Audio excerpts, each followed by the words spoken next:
Nick Saban is known to be one of the highest paid coaches in college football, bringing in over $11 million per year in Tuscaloosa, Alabama. Coach Saban announced his retirement January 10th, 2024, after a long, hard fought-out season for the Alabama Rolling Tide. Some people may say it was due to the recent loss in the college football playoffs, while others may say it's due to the new changing landscape of college football and the transfer portal. Regardless of his career, we must ask, how good was Nick Saban actually? Well, his career achievements speak for themselves, and in this video, we'll be diving into how Coach Saban led Alabama to be a dynasty. Saban grew up in West Virginia and was a standout football player himself in high school. He played defensive back at Kent State University while earning his degree in business. After college, Saban immediately jumped into coaching as a graduate assistant at Kent State in 1973. He steadily climbed the ranks with stops at Syracuse, West Virginia, Ohio State, and the NFL's Houston Oilers. In 1995, Saban finally got his big break, being named the head coach at Michigan State.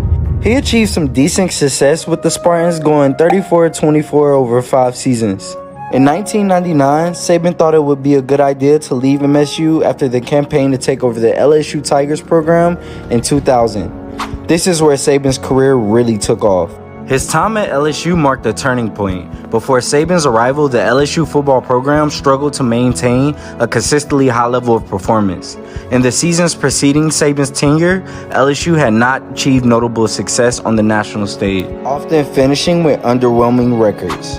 However, Nick Saban's impact was swift and transformative. In just his second season as head coach in 2003, he guided the LSU Tigers to a remarkable BCS national championship, an accomplishment that signaled a departure from the program's previous struggles. This championship victory caught the eye of the NFL's Miami Dolphins, who lured Saban away from the college ranks in 2005. After about 2 years, Saban quickly realized the professional level wasn't a good fit for his intense coaching style. He would often find himself butting heads with the players, which would cause tension in the program and locker room. In 2007, Saban landed his dream job coaching the Alabama Crimson Tide, taking over a storied yet underachieving program. Few could have predicted how great Saban's run in Tuscaloosa really could be. After going a modest 7-6 his first year, Saban quickly restored Alabama's glory.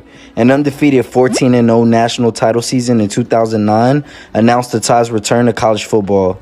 Over the next decade, Alabama became a powerhouse in college football, with Saban leading them to 4 more national championships in 2011, 2012, 15, and 2017. He dominated the SEC and the recruiting trail, stockpiling talent like no other program. Entering 2019, the Crimson Tide had won 5 of the last 10 national titles under Nick Saban. But even in his late 60s, the veteran coach showed no signs of slowing down. The 2019 season marked Saban's 13th at Alabama, and expectations in Tuscaloosa were as massive as usual. The Tide came into the season ranked number 2 behind Clemson in the polls. After dominating early behind an explosive offense, tragedy struck in Game 4 when star quarterback Tua Tagovailoa went down with a severe ankle injury that looked potentially season-ending. But the IQ of Nick Saban was on full display in how he railed the team behind backup quarterback Mac Jones. Saban kept the offense humming without missing a beat.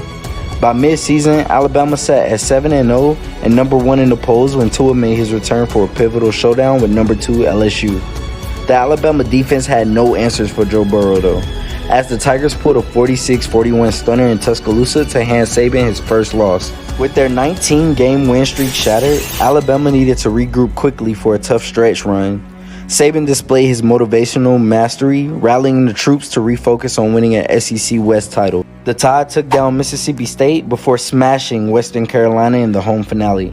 At 10-1 heading into the Iron Bowl, a win over rival Auburn would send Alabama back to the SEC title game. But the Tigers prevailed 48-45 on the last-second field goal, marking Bama's second loss and knocking them out of the conference championship game for the first time since 2007. Given Alabama's sustained dominance, a 10-2 record was considered a major disappointment by program standards.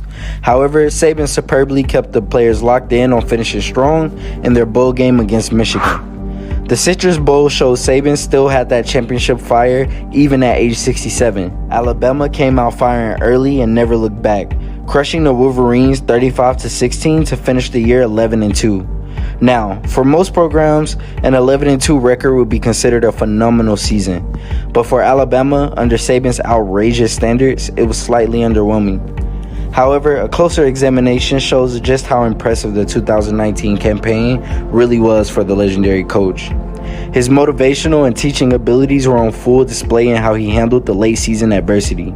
Being able to transition from one 5-star quarterback to another mid-season demonstrated his talent evaluation skills and player development. His ability to regroup the team after 2 crushing November losses shows Saban's unmatched leadership and preparation. That ruthless bowl game domination really shows Saban's drive to compete and to adapt late in his career.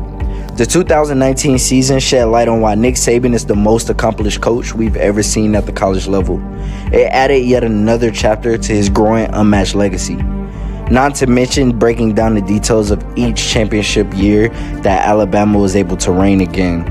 Thank you for watching my video. If you want to see the highest paid quarterback in college football right now, click this video.